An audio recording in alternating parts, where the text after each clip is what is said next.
Hello friends, in this video I will solve this safe mode problem on LG video. Let's begin. First of all, let me show you. Cassette is inside and I want to play. It shows safe mode and it's not taking any command. I read in the manual, and that means this video is in child lock mode. And to take out from this mode you need the remote. But I don't have the remote and I have to try other methods. I've tried to press power 30 seconds, press rec 30 seconds and press play 30 seconds, and none of these have worked. I've seen some videos with some Indian guys that made short on the EEPROM. I don't know if that method is working or not, but I will do it in my way. So first of all, let's find the EEPROM. When it's non-volatile EEPROM, when it's stored the settings.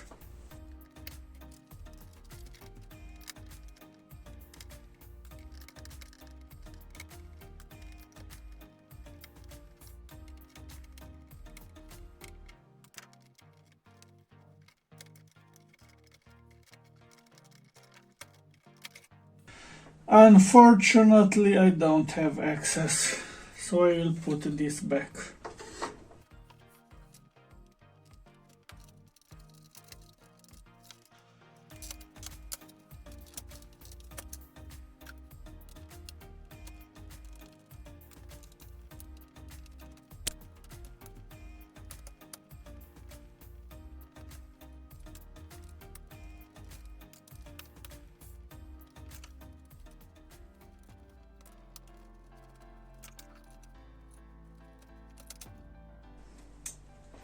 This is plug and play.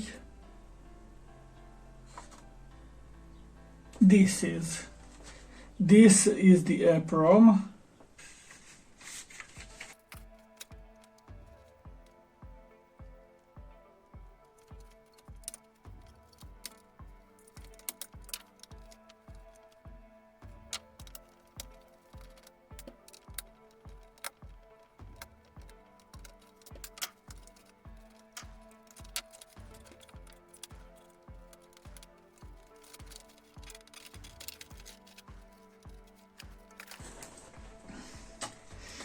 Now that's the main PCB.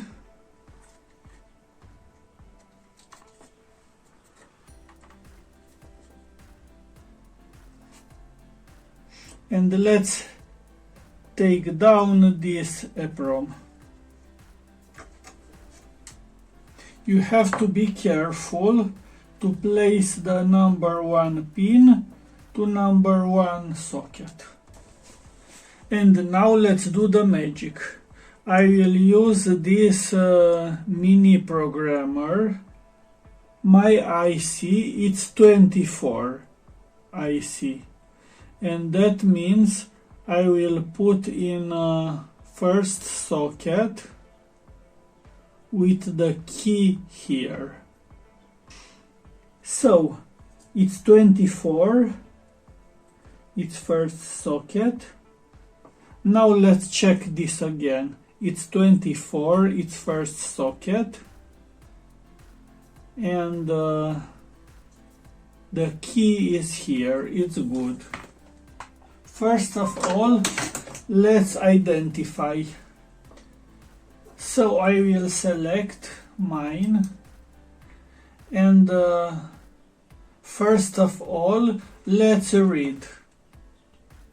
Now let's save. Now let's read again. Let's save again. Now let's erase. Now let's read again. It's blank. Now let's put it back and see what happens now. And now let's see if we solve the problem. Let's power this video.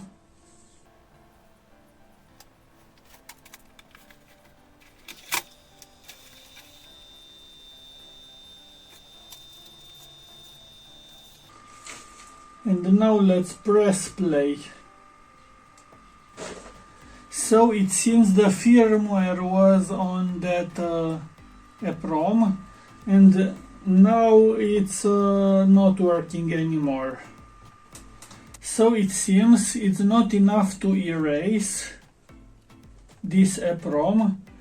You have to now we'll restore and we'll find the setting. First of all, let's restore the EEPROM to original state. And now look inside and let's try to decode this. To make the job easy, I put this IC socket with 8 pins. First of all, let's see what happens when we try to power this up without this EEPROM. Let's try to power up. It seems without the EEPROM doesn't work anymore.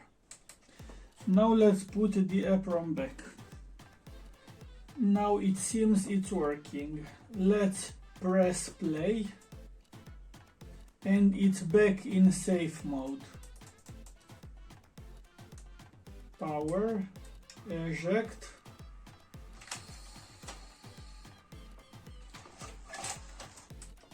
So we are back in safe mode.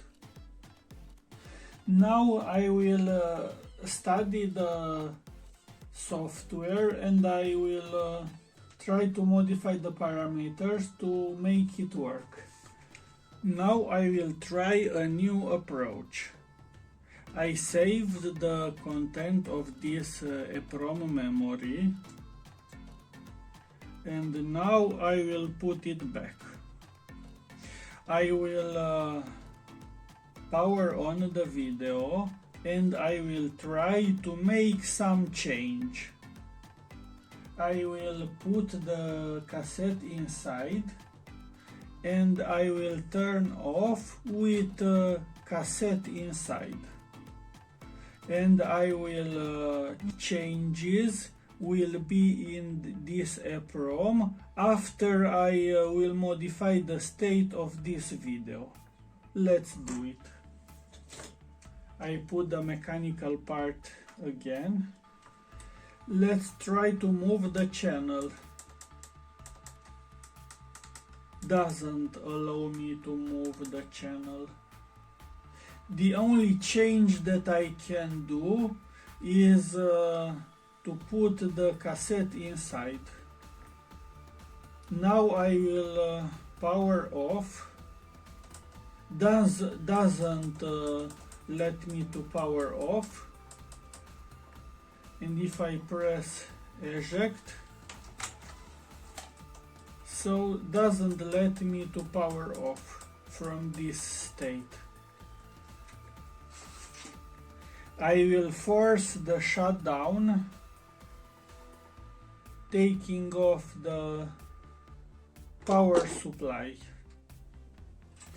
Now let's read the memory and see if we have some changes from the original.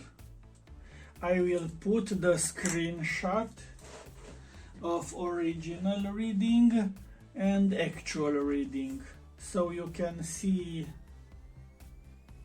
clear. And I will check the differences between these two files, and if I will find some changes, I will know that in that area are saved parameters, because you can see in the first part we have the characters, the letters and the alphabet, In second part, I think that we have the parameters stored, and in the last part I think we have the programming code. And if I will find some difference, I will know in what area are the parameters stored. Now let's read. And now let's save. And now let's compare those two files. I hope they are not identical.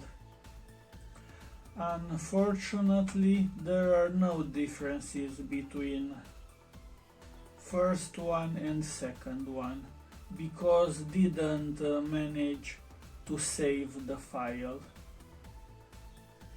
Now let's try a different approach. I will power off and then power on the device with a cassette inside to see if we'll store the data inside. Let's do it.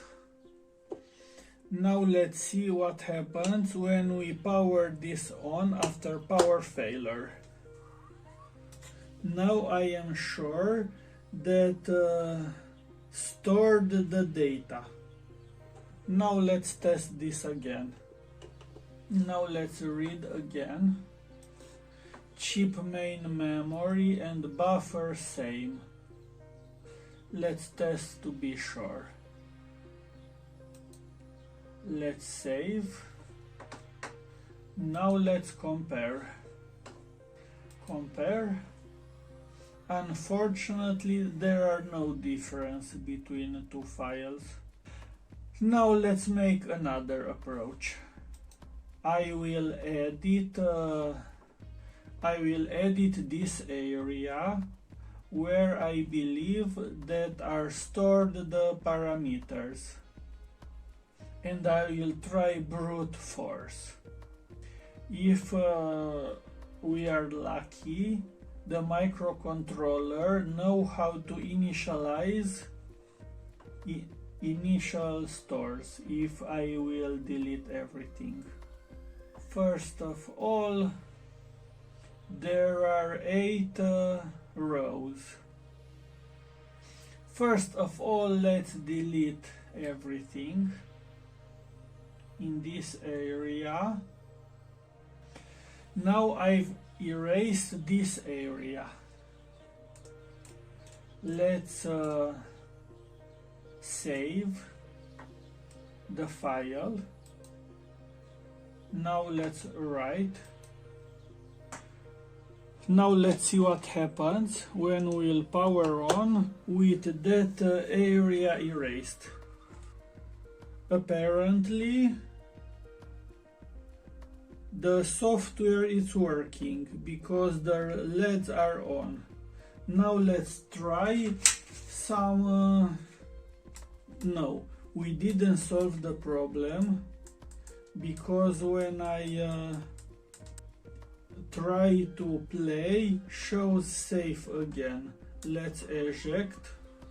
Now let's read the memory.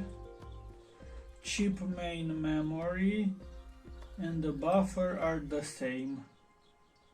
That area, it's not written.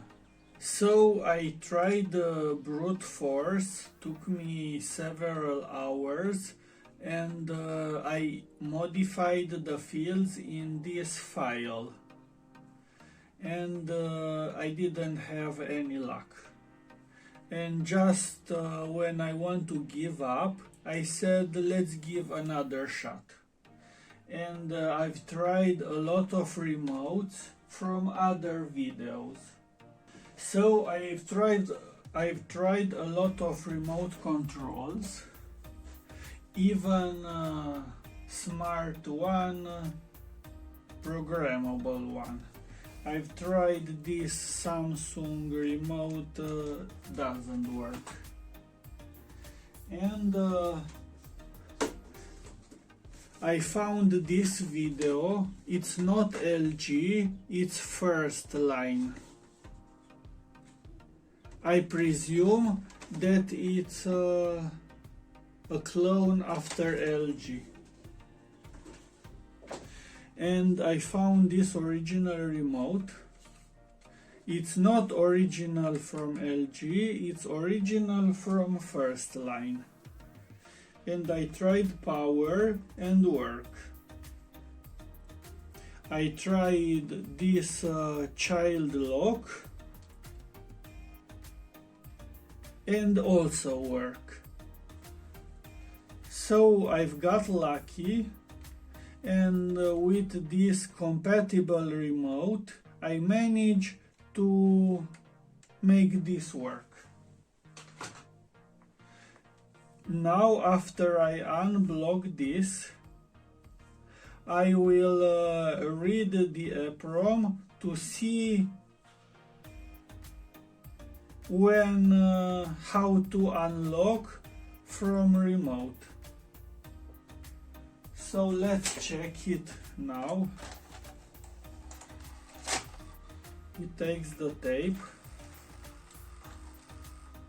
Let's try fast forward. It's working fast forward.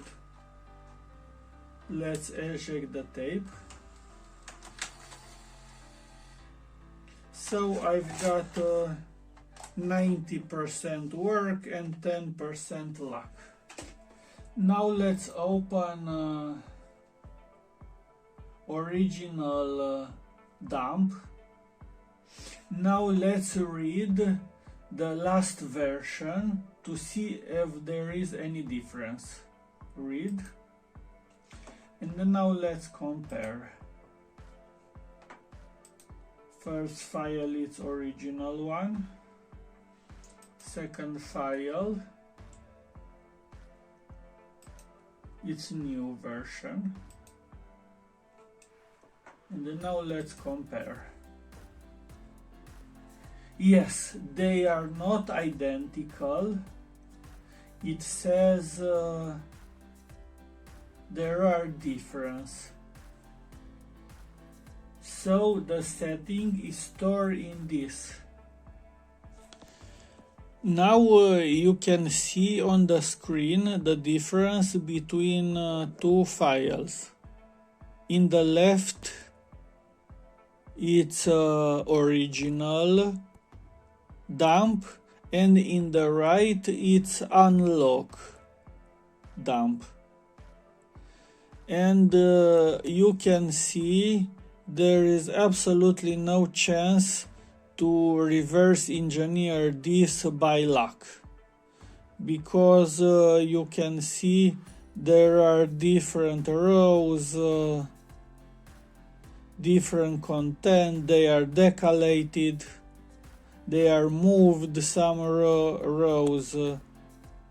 That's 1 to a million chance by luck to break this by brute force. And my best luck was that I found a compatible remote. If you have exactly this type of VCR, you can give me a mail and I can give you the unlock bin dump if you want to solve yours. Or if it's a different type, I can put this remote on my oscilloscope and I can show you the shape of the signal of this remote, and you can make this signal by yourself and you can unlock this if you have exactly the same type. If you made it so far, please give a big like. And if you find this helpful, please subscribe for more content like this. And always remember, if you don't give up, luck will help you. Thanks for watching. Bye.